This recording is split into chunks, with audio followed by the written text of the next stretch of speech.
Let me create a detailed outline first for the story you've requested. Detailed outline for I saw my husband sneak into my neighbor's house. He didn't expect who walked out behind him. Part 1. Hook 88 words. Main character. Emily, 32, introduces herself as a high school teacher. Brief mention of spotting husband Michael entering neighbor Natalie's house. References her initial confusion and suspicion. Mentions seeing Michael freeze when he realized Emily was watching. Hints at mysterious third person who appeared behind them. Foreshadows the unexpected truth behind the situation. Call to action. Before I tell you how my ordinary Tuesday afternoon turned into the most shocking day of my marriage, let me know where you're watching from in the comments and hit that subscribe button if you want more stories about trust betrayal and unexpected revelations. Part 2. The Perfect Marriage Illusion 1. 200 words. Emily describes her seemingly perfect 5-year marriage to Michael, 35. Their love story meeting at friend's wedding. Whirlwind romance. Detail their life together. Emily teaching English. Michael as successful architect. Their beautiful home in suburban neighborhood. Comfortable lifestyle. Their plans to start a family soon. Introduction of neighbor Natalie. 30 single woman who moved in 6 months ago. Initial friendship between Emily, Michael, and Natalie. Emily's growing career at school, promotion to department head. Michael's increased work hours and decreased attention at home. Emily noticing subtle changes in Michael's behavior, protective of phone working weekends. End with Emily dismissing her concerns as work stress. Part 3. Growing suspicions. 1. 300 words. First concrete suspicions when Michael mentions Natalie frequently. Emily noticing Michael's eagerness to help Natalie with home repairs. Increasing instances of Michael being unavailable or unreachable. Emily's birthday disappointment. Michael arriving late with weak excuse. Emily confiding in best friend Sophia, who suggests investigation. Emily's reluctance to snoop, still trusting her husband. Credit card statements showing unexplained purchases. Emily noticing Michael's grooming habits changing. Michael's sudden interest in new hobbies that take him away from home. Emily's worsening anxiety and self-doubt. End with Emily accidentally seeing a text from Natalie on Michael's phone. Part 4. The Shocking Discovery 1. Part 4. The 200 words. The pivotal moment, Emily working from home unexpectedly. Seeing Michael enter Natalie's house through her kitchen window. Emily's internal debate about confronting them immediately. Decision to watch and gather more information. Waiting anxiously by the window for nearly an hour. Michael and Natalie finally emerging from the house looking serious. Emily stepping outside to confront them. Their shocked expressions upon seeing her. The unexpected third person appearing, Natalie's brother Jason. Initial confusion and tension as they all face each other. End with Emily demanding an explanation. Part 5. The Complicated Truth. 1. 300 words. Michael's hesitant attempt to explain the situation. Jason stepping forward to reveal part of the truth. Discovery that Michael and Jason have been planning something in secret. Emily's confusion and continued suspicion. Return to Emily and Michael's home for private conversation. Michael finally revealing that Jason is a custom jewelry designer. The secret project designing Emily's anniversary gift with family heirloom stones. Emily's conflicted feelings, relief mixed with lingering doubt. Michael showing email evidence of the jewelry commission. Natalie's role as intermediary for her brother. Emily's realization that not everything adds up. End with Emily accepting the explanation, but deciding to investigate further. Part 6. Uncovering Deeper Secrets. 1. 400 words. Emily pretending to believe the jewelry story completely. Her private investigation continuing, checking phone records. Discovery of numerous calls between Michael and Natalie when Jason wasn't in town. Confronting Natalie directly while Michael is at work. Natalie's nervous behavior and inconsistent story. Emily finding a business card for a real estate agent in another city. Discovering architectural drawings in Michael's home office. The drawings plans for a house Emily has never seen. Consulting with Sophia about her discoveries. Decision to follow Michael the next time he visits Natalie. Preparation, borrowing Sophia's car so Michael won't recognize it. End with Emily waiting in car down the street, seeing Michael arrive at Natalie's Melchage Part 7, the final confrontation. 1. 500 words. Emily following Michael and Natalie when they leave together, trailing them to an unfamiliar neighborhood in a nearby town, watching them enter a house under construction, Emily gathering courage to follow them inside, overhearing conversation about making sure it's perfect for her. The dramatic confrontation, Emily making her presence known, Michael and Natalie's shocked expressions. The truth finally revealed, Michael designing their dream home as a surprise. Property purchased with inheritance money. Michael had been saving. Natalie's involvement, her real estate license and connection to the seller. Jason's role designing custom fixtures for the house, not just jewelry. Emily's emotional reaction to the truth. Michael explaining his secrecy and the anniversary surprise plan. End with Emily's conflicted feelings about the deception despite good intentions. Part 8. Resolution and New Beginnings. 200 words. Initial aftermath. Emily's mixed emotions, relief lingering, hurt appreciation. Discussion about trust and communication in marriage. Tour of the nearly complete dream home. Special features. Michael included based on Emily's past wishes. Emily's realization about her own insecurities contributing to suspicions. Healing conversation about expectations and transparency. Celebration of anniversary in their new home. Surprise reveal of the actual jewelry Jason had been designing. Commitment to better communication moving forward. Emily's reflection on jumping to conclusions based on partial information. The dinner party to thank those involved in the surprise. Rebuilding friendship with Natalie based on truth. 1 year later, positive changes in their marriage. News of Emily's pregnancy and plans for the nursery in new home. Final reflection on trust, suspicion, and the importance of open communication. Closing thought about how appearances can be deceiving in both negative and positive ways. Now I'll create the story based on this outline. My name is Emily. I'm 32 years old, and last Tuesday I watched my husband Michael sneak into our neighbor Natalie's house when he thought I wasn't home. For months, I'd suspected something was happening between them, but nothing prepared me for that moment. I stood frozen at our kitchen window as he looked around nervously before slipping through her side door. When they emerged an hour later, they both stopped dead in their tracks upon seeing me in the driveway. But before either could speak, a third person stepped out behind them, changing everything I thought I knew. Before I tell you how my ordinary Tuesday afternoon turned into the most shocking day of my marriage, let me know where you're watching from in the comments, and hit that subscribe button if you want more stories about trust, betrayal, and unexpected revelations. 5 years ago, I met Michael at my college roommate's wedding. He was the best man, and I was a bridesmaid. The moment our eyes met across the reception hall, something clicked. He asked me to dance, and we spent the entire evening talking as if we'd known each other forever. Michael was 30, working as an architect at a prestigious firm in the city.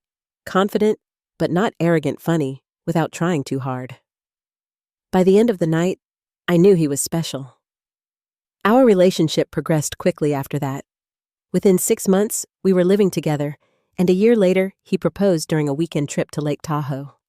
The wedding was everything I'd dreamed of, intimate but beautiful, surrounded by friends and family who supported our union. We bought our first home in a quiet suburban neighborhood with tree-lined streets and friendly neighbors. It was the perfect place to build our life together.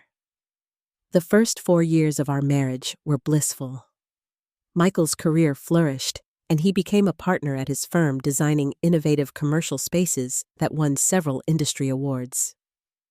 I taught English at Westlake High School, eventually becoming the department head last year. We traveled during summers, exploring Europe, hiking national parks, and creating memories that filled the photo albums on our coffee table. We had a comfortable routine. Michael would kiss me goodbye each morning before heading to his office downtown. I'd grade papers at our kitchen island while waiting for him to return. We'd cook dinner together most nights, sharing stories about our days. Weekends were for home projects, farmers markets, and occasional dinner parties with friends. It wasn't exciting by some standards, but it felt right to us. We'd recently started discussing having children. Both of us wanted a family, and approaching our mid-30s, it seemed like the right time. We converted the spare bedroom into a home office that could eventually become a nursery. We discussed names, parenting philosophies, and how we'd balance our careers with raising children. The future seemed bright and certain. 6 months ago, Natalie moved into the house next door. She was around 30, single, and worked as a real estate agent. She brought us homemade cookies the day she moved in, and we immediately hit it off. Michael and I invited her to dinner the following weekend, and soon she became a regular presence in our lives. Natalie was easy to like with her warm smile and genuine interest in others. She'd often stop by with extra produce from her garden or to borrow a tool. Michael was always quick to help her with small home repairs, hanging shelves, or fixing her leaky faucet. I thought nothing of it at the time, appreciating that my husband was being neighborly. Around the same time Natalie moved in, Michael's workload increased significantly. His firm had taken on several major projects, and he began working late more frequently. Some nights he wouldn't get home until after I was already in bed. Weekends often found him hunched over his laptop or heading to the office for a few hours. "It's just temporary," he'd assure me when I expressed concern about his hours. "Once we finish the Franklin building, things will calm down." I understood the demands of his profession and tried to be supportive. After all, his success was our success, building toward the future we both wanted. Still, I missed the easy companionship we'd always shared. Our dinner conversations grew shorter, movie nights less frequent, and intimate moments increasingly rare. I began noticing subtle changes in Michael's behavior. He became protective of his phone, always keeping it face down, or taking calls in another room. He started showering as soon as he got home, something he'd never done before. He seemed distracted during our conversations, his mind clearly elsewhere. One evening, while Michael was in the shower, his phone buzzed with a text message. I wouldn't normally look, but it was sitting right next to me on the couch, and I glimpsed Natalie's name on the screen. The preview simply read, "Can't wait for tomorrow. It's going to be perfect." A small knot formed in my stomach, but I dismissed it. Natalie was our friend. Maybe she was hosting a dinner or needed more help with her house. There had to be an innocent explanation. I didn't mention the text to Michael, not wanting to seem like the suspicious wife. Instead, I resolved to trust my husband and ignore the tiny voice of doubt that had begun whispering in my head. Looking back, I should have paid more attention to that voice. I should have noticed how Michael's eyes lit up whenever Natalie's name was mentioned, or how he always seemed to know her schedule. But hindsight, as they say, is 20/20, and at the time, I was too busy with my own career and our life together to see what was happening right next door. The first real warning sign came during a neighborhood barbecue in July. Michael and Natalie were talking by the drinks table, unaware that I was approaching. I overheard Natalie say, "She doesn't need to know yet. Let's keep it between us for now." When they noticed me, the conversation abruptly shifted to the weather. Michael's cheeks flushed slightly as he handed me a glass of wine, avoiding my questioning gaze. That night, I asked him what he and Natalie had been discussing. "Oh, nothing important," he said casually. "Just some ideas for the neighborhood association." The explanation seemed reasonable, but something in his tone felt off. It was the same voice he used when telling white lies, like pretending to love the sweater my mother had given him for Christmas. Over the next few weeks, I noticed Michael mentioning Natalie with increasing frequency. He knew details about her life that I didn't recall her sharing with us. He knew when she was visiting her family, what projects she was working on, at her real estate office, even her favorite coffee order. "Natalie said the housing market is really picking up," he'd comment over breakfast. "Natalie found this great new hiking trail we should try sometime." "Natalie mentioned this book she's reading that sounds right up your alley." Each mention sent a tiny pang through my chest, though I couldn't articulate why. They were friends. We were all friends. There was nothing inherently suspicious about them talking. Yet something felt unbalanced about their relationship, as if they shared a connection that excluded me. August brought my 32nd birthday. Michael had always made my birthdays special, planning thoughtful celebrations that showed how well he knew me. This year, he promised a romantic dinner at Bellini's, my favorite Italian restaurant. I spent the day feeling excited, getting a manicure and buying a new dress for the occasion. When 7 o'clock came and went with no sign of Michael, I called his office. His assistant informed me he'd left hours ago. I tried his cell phone repeatedly, but it went straight to voicemail. By 8:30, I had changed out of my dress and was sitting on the couch with a glass of wine and growing anxiety. Michael finally arrived at 9:15, looking flustered and apologetic. He claimed a client meeting had run late and his phone had died. He brought takeout from Bellini's as a peace offering, but the evening was already ruined. As we ate lukewarm pasta at our dining table, I noticed a smudge of what looked like paint on his collar, something unlikely from a client meeting. The next day, I called my best friend Sophia for coffee. We'd been friends since college, and she knew me better than almost anyone. "I think something's going on with Michael," I confided after our lattes arrived. "What do you mean?" Sophia asked, her forehead creasing with concern. I explained the missed birthday dinner, the frequent mentions of Natalie, the secretive phone behavior. "Have you checked his phone?" Sophia asked directly. I shook my head.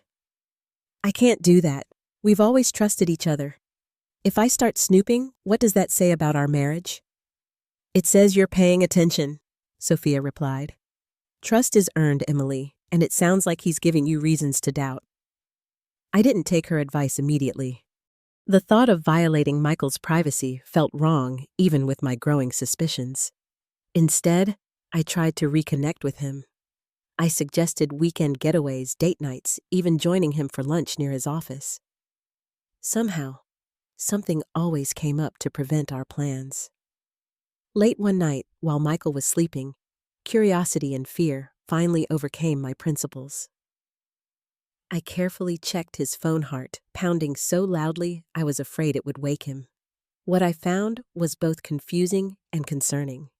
There were dozens of text exchanges with Natalie, none overtly romantic, but filled with inside jokes and references I didn't understand. Several messages mentioned meetings and plans that Michael had never shared with me. More disturbing were the credit card statements I found when I logged into our shared account. There were charges for restaurants on nights Michael claimed to be working late, a significant purchase at a store I didn't recognize, multiple withdrawals of cash that Michael hadn't mentioned. As September arrived, bringing cooler temperatures and shorter days, Michael's behavior became increasingly erratic.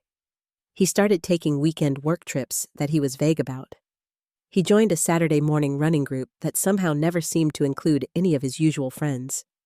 He bought new clothes, changed his cologne, and spent more time on his appearance than he ever had before. One Wednesday afternoon, I came home early from school after a staff meeting was canceled. As I pulled into our driveway, my phone pinged with a text from Michael. "Working late tonight. Don't wait up." What made my heart sink was that I could see his car parked down the street, partially hidden by a large oak tree.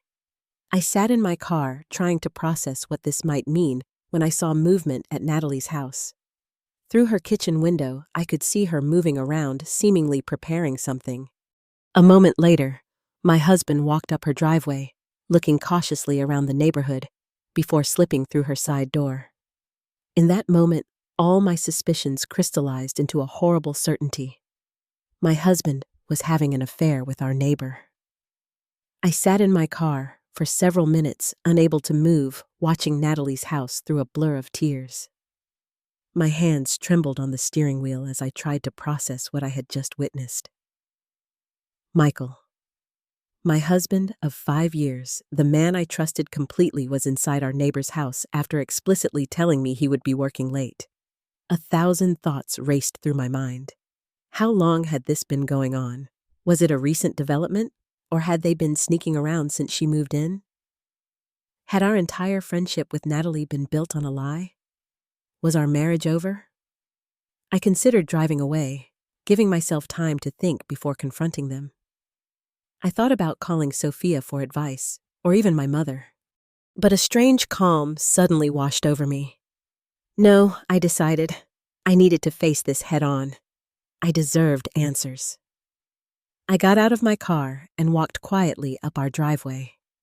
From our back patio, I had a clear view of Natalie's kitchen window. I couldn't see much activity, just occasional shadows moving past. What were they doing in there? The mundane question struck me as absurdly funny given the circumstances, and I had to suppress a slightly hysterical laugh. Time passed excruciatingly slowly. I checked my watch repeatedly, marking the minutes as they crawled by. 15 minutes, 30, 45, almost an hour. Finally, Natalie's side door opened. Michael stepped out first, his expression serious. Natalie followed close behind. They appeared to be having an intense conversation, not touching or showing any obvious signs of intimacy, but clearly engaged in something important. Without fully forming a plan, I stepped out from behind our privacy fence and walked directly toward them. I moved quietly across the lawn, and they didn't notice me until I was about 20 feet away. Michael saw me first. His face registered shock, then panic, then something that looked strangely like guilt mixed with relief. "Emily," he stammered, "you're home early." Natalie's reaction was similar, her eyes widening as she took an involuntary step backward. "Emily, hi," she said, her voice unnaturally high. "We were just—" Before either of them could continue with what I was sure would be a hastily constructed lie, the door behind them opened again. A man I had never seen before stepped out. He was tall, with dark hair similar to Natalie's, dressed casually in jeans and a button-down shirt. "Is everything okay?" he asked, looking between the three of us, clearly sensing the tension. I stood frozen, my prepared accusations dying on my lips. This wasn't the scene I had expected to confront. "Who was this man, Emily?" Michael said, taking a tentative step toward me. "This isn't what it looks like." The most cliché line in the history of caught spouses. I almost laughed. "Then what exactly is it, Michael?" I asked, my voice steadier than I felt. "Because it looks like you lied about working late so you could come here." The stranger stepped forward, extending his hand. "I'm Jason, Natalie's brother. You must be Emily. I've heard a lot about you." I shook his hand automatically, too confused to do anything else. "Natalie's brother?" I repeated, looking between them. The family resemblance was clear now that he'd mentioned it. "Maybe we should go inside and talk," Michael suggested, glancing nervously at the other houses on our street. Our neighbor, Mrs. Fitzgerald, was watering her plants and trying very hard to appear like she wasn't listening to every word. I nodded stiffly, and we all moved toward our house, an awkward procession across the adjoining lawns. Michael unlocked our front door, and we filed into the living room.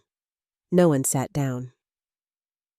"I think you have some explaining to do," I said to Michael, crossing my arms over my chest. Michael exchanged glances with Natalie and Jason, some unspoken communication passing between them. "I do," he admitted, "but it's complicated." "I'm listening," I replied coldly. Jason cleared his throat. "I should probably start," he said. "I'm a jewelry designer. I specialize in custom pieces using family heirlooms and meaningful stones." This was not the beginning of an explanation I had expected. I looked at him blankly. "Michael contacted me 3 months ago about creating something special for your anniversary," Jason continued. "Natalie connected us since she knew I was looking to expand my client base in this area." I turned to Michael, confusion replacing some of my anger. "Our anniversary isn't for 2 months. Custom pieces take time," Jason explained, "especially when there's this level of detail involved." Michael took a deep breath. I wanted to surprise you with something meaningful for our 5th anniversary. I contacted Jason after Natalie mentioned his work. He doesn't have a storefront here yet, so we've been meeting at Natalie's when he comes to town.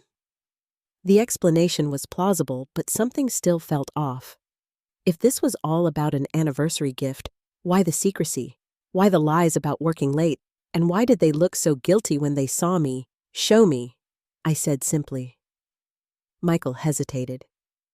It's not quite finished yet, and it was supposed to be a surprise. I think we're past the point of surprises, Michael. Show me what you've been working on with Jason, or I'm going to assume the worst. Michael nodded to Jason, who reached into his pocket and pulled out his phone. He scrolled through several images before handing it to me.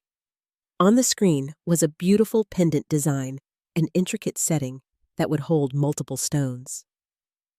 It's designed to incorporate birthstones from both your families, Jason explained as I studied the image. Michael provided me with your grandmother's opal, his mother's sapphire, and several other stones with family significance. I looked up at Michael, who was watching me anxiously. My grandmother's opal.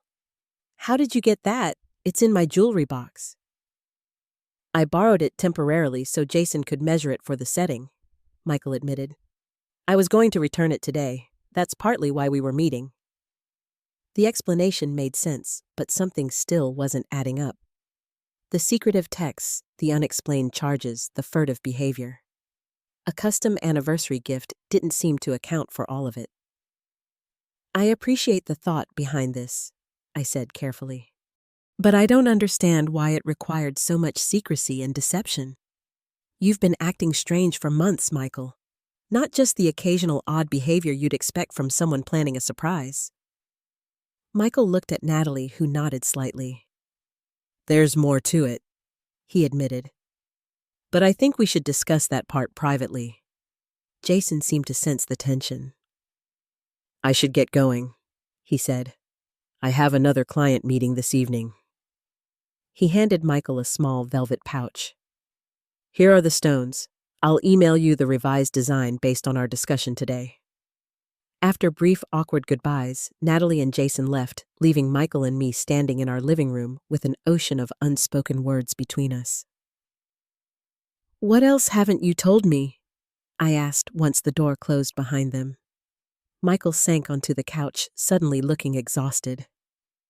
I need you to trust me a little longer, Emily. There is something else, but it's all connected to your anniversary gift. I've been working on something special, something bigger than just the pendant.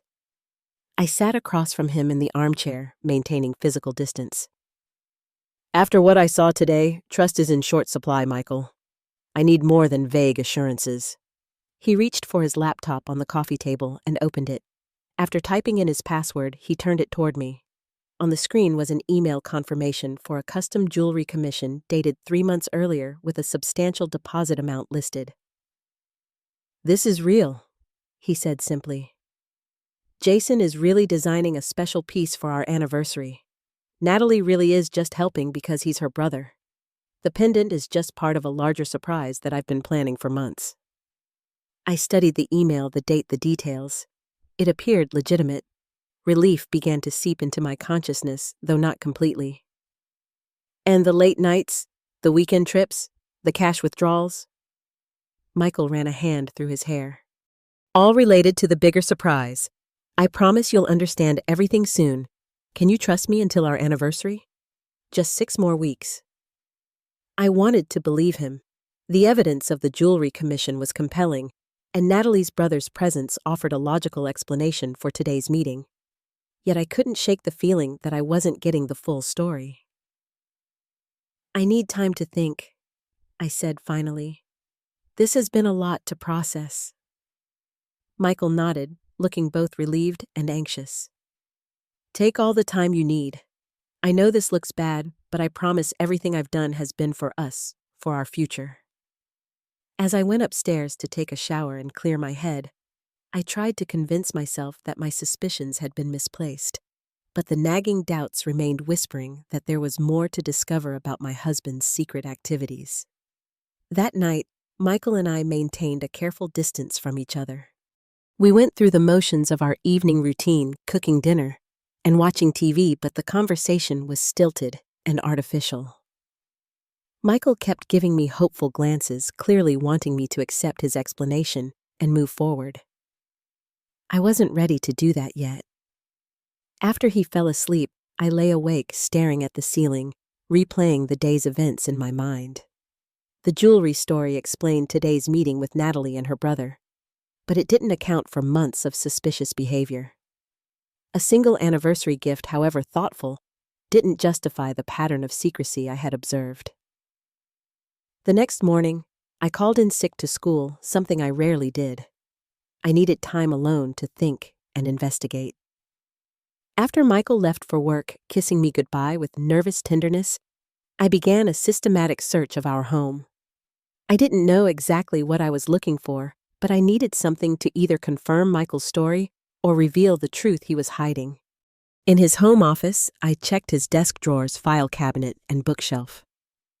Nothing seemed unusual until I noticed a folder tucked between reference books on his shelf. Inside were phone records that Michael had apparently printed out, showing numerous calls to and from Natalie's number, many on days when Jason wasn't even in town, according to the emails I had seen. Next, I checked our shared computer. Michael had always been transparent with his passwords, another reason his recent phone protectiveness had seemed so out of character. In his browser history, I found multiple searches for real estate in Thornfield, a town about 30 minutes away. Why would Michael be looking at property there? We had never discussed moving. My discovery fueled new suspicions. Perhaps the affair wasn't with Natalie, but facilitated by her. As a real estate agent, she could easily help Michael set up a love nest with someone else. The jewelry story might be a clever cover for their meetings. I decided to confront Natalie directly. Michael would be at work all day, giving me plenty of time to speak with her alone. I texted her asking if she was home and available for coffee. Her response came quickly, perhaps too quickly. "Of course, come over anytime." 20 minutes later, I was sitting at Natalie's kitchen island while she prepared coffee. Her house was the mirror image of ours, with slight differences in decoration. Where our home was filled with books and mementos from our travels, hers showcased elegant minimalism with carefully selected artwork. "I'm glad you texted," Natalie said, placing a mug in front of me. "I was worried after yesterday. I know how it must have looked." "How did it look, Natalie?" I asked, watching her closely. She fidgeted with her own mug. "Like something inappropriate was happening. But I swear Emily Michael has only ever been completely devoted to you. The pendant is gorgeous, by the way. You're going to love it." "I saw the design," I said neutrally. "What I don't understand is why you and Michael have been in such frequent contact for months. Jason only visits occasionally, according to the emails I saw." Natalie's eyes widened slightly. "You've been checking Michael's emails? Wouldn't you if you found your husband sneaking into a neighbor's house after lying about his whereabouts?" She sighed. "Fair point. Look, the pendant is only part of what Michael's been planning. It's not my place to tell you everything. He wants it to be a surprise." "That's what he said," I replied. "But it doesn't explain the real estate searches for Thornfield. Are you helping him look for property there?" A flash of panic crossed Natalie's face before she composed herself. "You should really talk to Michael about this." "I'm talking to you," I insisted. "As my friend and neighbor, I'm asking you directly what is going on."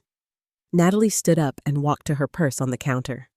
After a moment's hesitation, she pulled out a business card and handed it to me.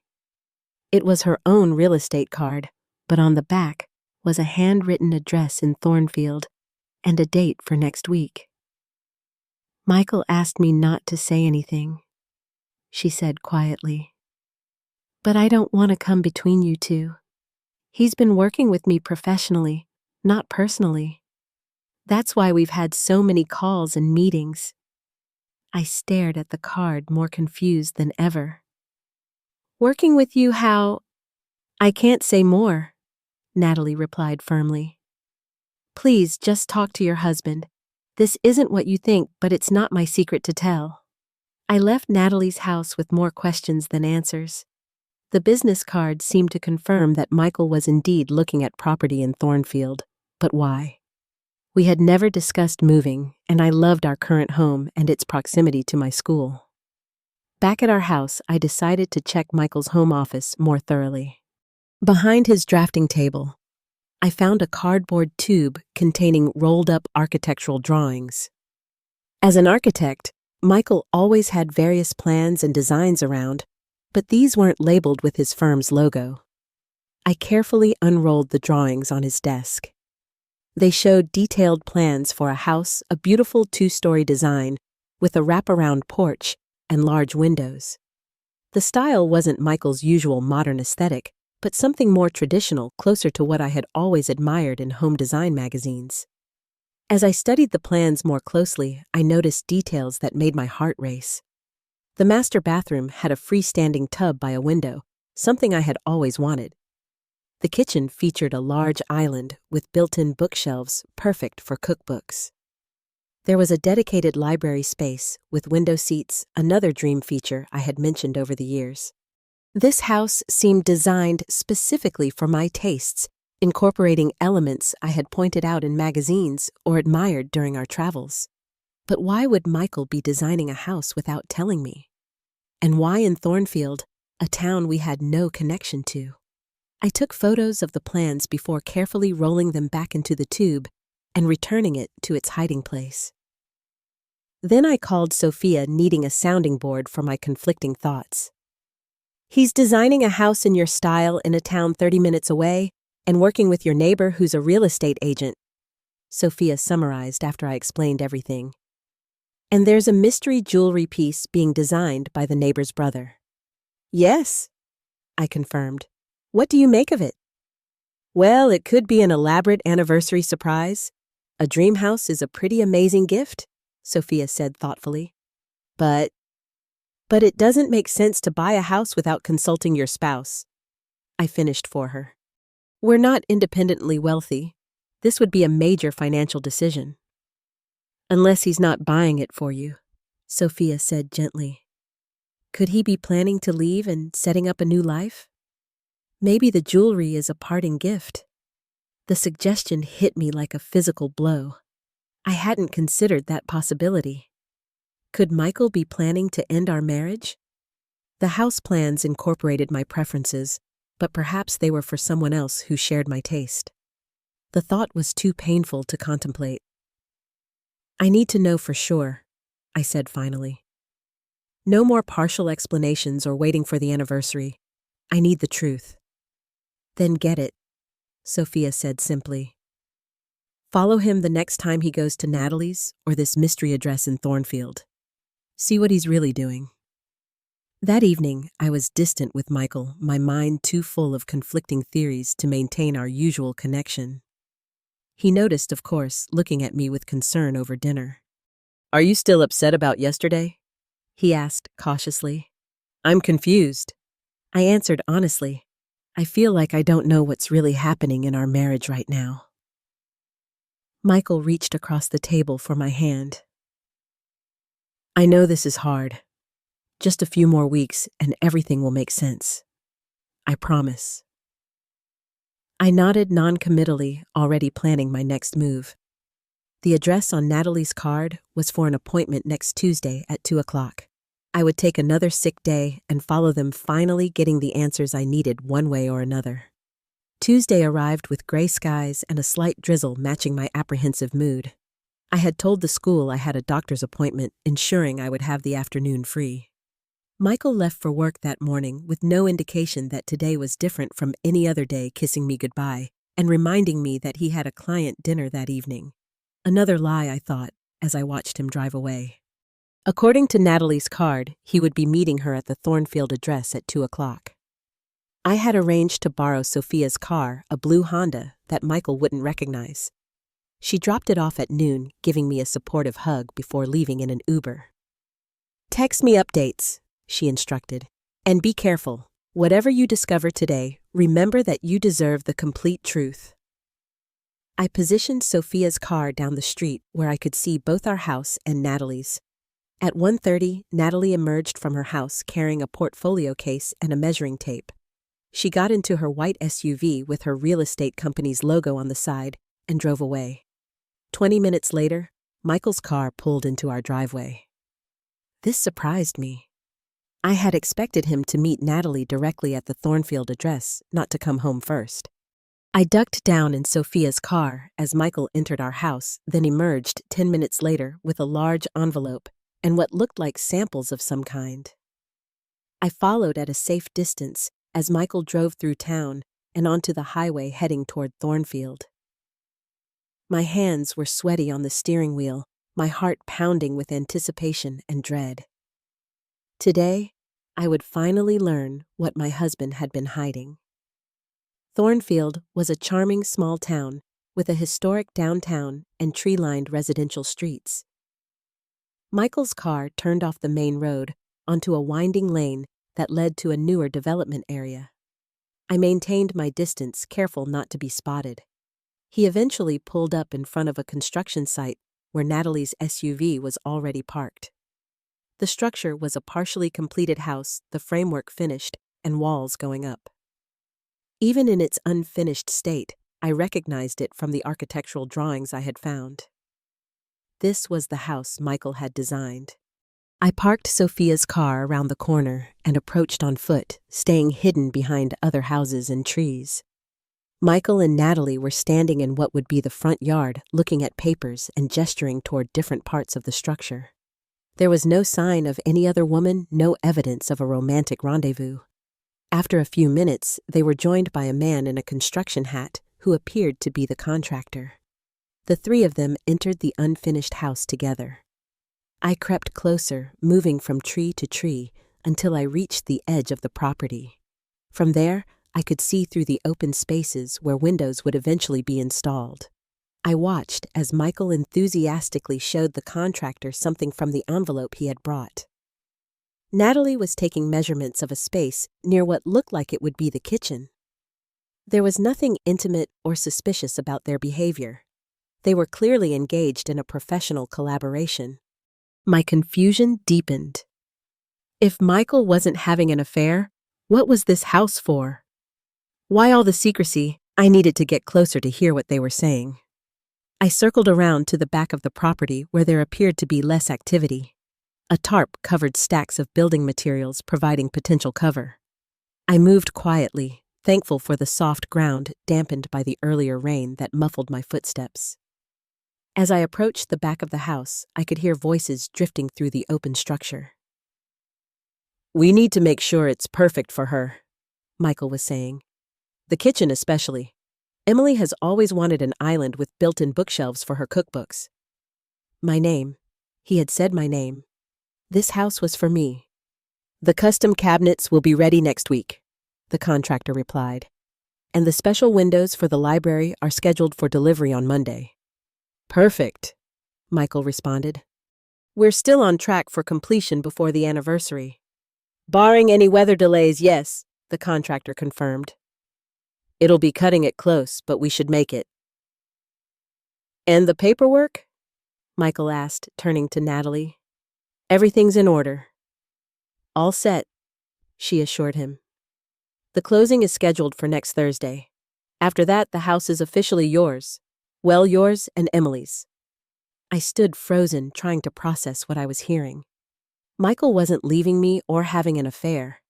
He was building us a dream house as an anniversary surprise, incorporating all the features I had always wanted.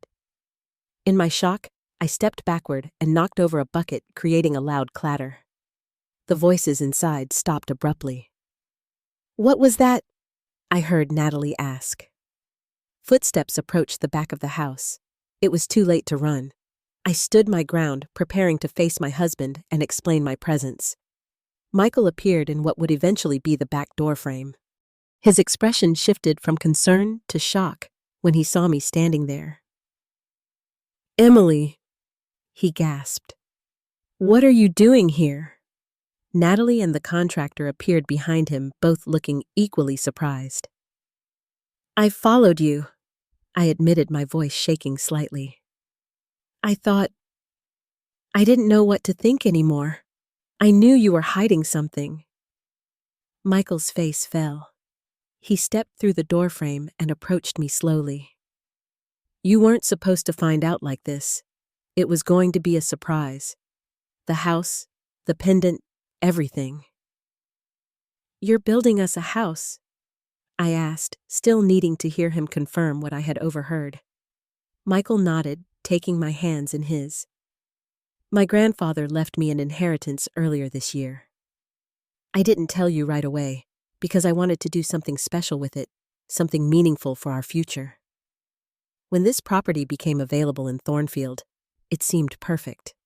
Close enough to your school for a reasonable commute, but in a quieter area where we could eventually raise a family. You designed it based on everything I've ever wanted in a home. I said not a question, but a realization. Every magazine page you've ever shown me, every open house we've toured, where you commented on features you loved, I've been keeping notes for years.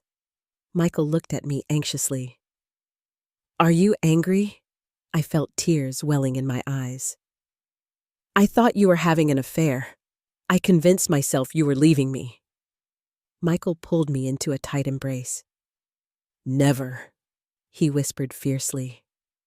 I have only ever wanted a life with you, Emily. Everything I've done has been to build that life. Natalie approached cautiously. I'm so sorry for the deception, Emily. When Michael asked for my help as a real estate agent, I never anticipated how it might look. And then, when Jason came to town to work on the pendant, it got even more complicated. The pendant connects to the house too, Michael explained. It's shaped like a key. I was going to blindfold you and drive you here on our anniversary, then give you the pendant to symbolically unlock our new home. The contractor cleared his throat awkwardly. I'll give you folks some privacy, he said, moving away to another part of the construction site. I looked around at the partially built structure, seeing it now through new eyes. This wasn't evidence of betrayal, but of love and commitment. Michael had been planning the ultimate surprise, a home designed specifically for our future together. Can I see it? I asked softly. The whole house, I mean, since the surprise is already ruined. Michael smiled, relief evident in his expression. I'd love to show you everything. He took my hand and led me into what would become our home, pointing out features and explaining his design choices. The master bedroom with a reading nook by the window. The office space for both of us to work from home when needed. The extra bedrooms for the children we hope to have someday. As we walked through the skeleton of our future, my suspicion and fear melted away, replaced by wonder and gratitude.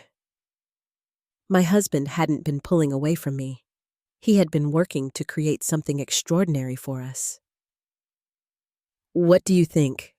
Michael asked anxiously when we had toured the entire house. If there's anything you want to change, we still can. Nothing's finalized yet. I turned to him, overwhelmed with emotion. It's perfect, I said simply, more than I ever could have imagined. In that unfinished house surrounded by raw beams and the promise of our future, I kissed my husband, apologizing without words for my doubt, and reaffirming the trust that would carry us forward. The drive home from Thornfield was filled with questions and answers as Michael finally shared all the details of his secret project. He explained how he had received an unexpected inheritance when his grandfather passed away in February. Instead of simply adding it to our savings, he had wanted to do something significant that would shape our future together. I almost told you right away, he admitted as we sat in our kitchen that evening.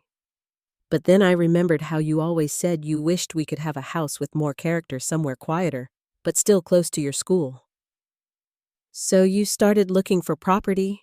I said, finally understanding the sequence of events. Michael nodded. I met Natalie at a networking event before she even moved to our neighborhood. When I mentioned what I was looking for, she told me about the Thornfield development. It was perfect timing. And then she coincidentally moved in next door, I asked, still sorting through the coincidences. Not coincidentally, Michael explained. She was renting while house hunting herself. When the house next to ours came on the market, She asked if we'd mind having her as a neighbor while we worked on the project. It seemed ideal a way for us to plan without raising your suspicions. I shook my head, amazed at the complexity of his planning. What about Jason and the pendant? That part was actually a happy accident. When Natalie mentioned her brother was a jewelry designer, it felt like the perfect addition to the surprise. A symbolic key to our new home incorporating stones from both our families. And all those late nights, the weekend trips? I pressed, still needing to understand everything. Meeting with contractors, visiting showrooms for fixtures and finishes, working on the design? Michael said. I did most of it during work hours when possible, but some things couldn't wait. And yes, I used Natalie's house for meetings sometimes because I was afraid you'd find the paperwork if we met here. I reached across the table and took his hand. I'm sorry I doubted you. I should have trusted that there was an explanation. Michael squeezed my hand. No, I'm sorry. I got so caught up in creating the perfect surprise that I didn't see how my behavior might look from your perspective. All those secret phone calls, unexplained absences, hiding my phone. I practically gave you a checklist of cheating husband behaviors. We both laughed, the tension of the past months finally breaking. So, what happens now? I asked. Is the surprise completely ruined? Michael smiled. The house won't be ready for another month anyway. We can still have our anniversary reveal. Or, he added thoughtfully, we could use the time to make any changes you want to. The design, truly make it ours together. The next few weeks transformed our relationship. With the secret revealed, Michael and I visited the construction site regularly, making decisions together about final details. We chose paint colors, light fixtures, and flooring side by side. Natalie continued to handle the real estate aspects professionally, but now we could all interact normally without the pretense. Jason completed the pendant, a beautiful key-shaped design with stones representing both our families. When Michael presented it to me, it wasn't with the original surprise element he had planned. But the moment was perhaps more meaningful for the journey we had taken to get there. We closed on the house the week before our anniversary. Though it wasn't completely finished, the contractor allowed us to have a private dinner there to celebrate. Michael set up a table in what would be our dining room, brought in catered food from our favorite restaurant, and decorated with candles and flowers. As we sat surrounded by drop cloths and the smell of fresh paint, I felt an overwhelming sense of gratitude. I can't believe you did all this, I said, looking around at our future home. It's the most thoughtful gift anyone has ever given me. It's not just a gift, Michael replied seriously. It's my promise to you. A promise that I'm committed to building our future together, creating spaces for our dreams to grow. 1 month later, we moved into our new home. The transition was seamless as Michael had thought of everything from the commute to my school to space for all our belongings. Our neighbors in Thornfield welcomed us warmly, and we quickly began to feel settled in our new community. Natalie helped us sell our old house for a significant profit, which we put toward furnishing our new home. She and I developed a genuine friendship once the secrecy was removed from our interactions. Her brother Jason even designed custom drawer pulls for our kitchen as a housewarming gift. Looking back on that period of suspicion and doubt, I'm struck by how easily misunderstandings can grow when communication breaks down. Every innocent action by Michael had seemed suspicious through the lens of my insecurity. Every secretive phone call or unexplained absence had fed my fears rather than my trust. We've established new patterns now, prioritizing openness and transparency. No matter how well-intentioned, we agreed that surprises aren't worth the potential damage to trust. Michael still occasionally surprises me with flowers or dinner reservations, but major decisions are always made together. 6 months after moving into our new home, we received our own unexpected blessing. I discovered I was pregnant with our first child. As we prepared the nursery that Michael had thoughtfully included in his original design, I marveled at how differently everything had turned out from what I had feared. The house that I once thought represented betrayal has become the foundation of our growing family, a testament to Michael's love and commitment. The neighbor I suspected of having an affair with my husband is now one of my closest friends and our child's godmother. Life has a way of surprising us, sometimes painfully, sometimes beautifully. What matters is how we respond to those surprises, whether with suspicion or with trust, with fear or with hope. I chose fear once and was wrong. Now I choose trust, not blindly, but with the wisdom that comes from nearly losing something precious through misunderstanding. If you've ever jumped to conclusions about someone you love or felt the sting of being misjudged, I hope our story reminds you to seek the truth before assuming the worst. Sometimes, what looks like betrayal from one angle is actually love from another. Have you ever discovered that your suspicions about someone were completely wrong?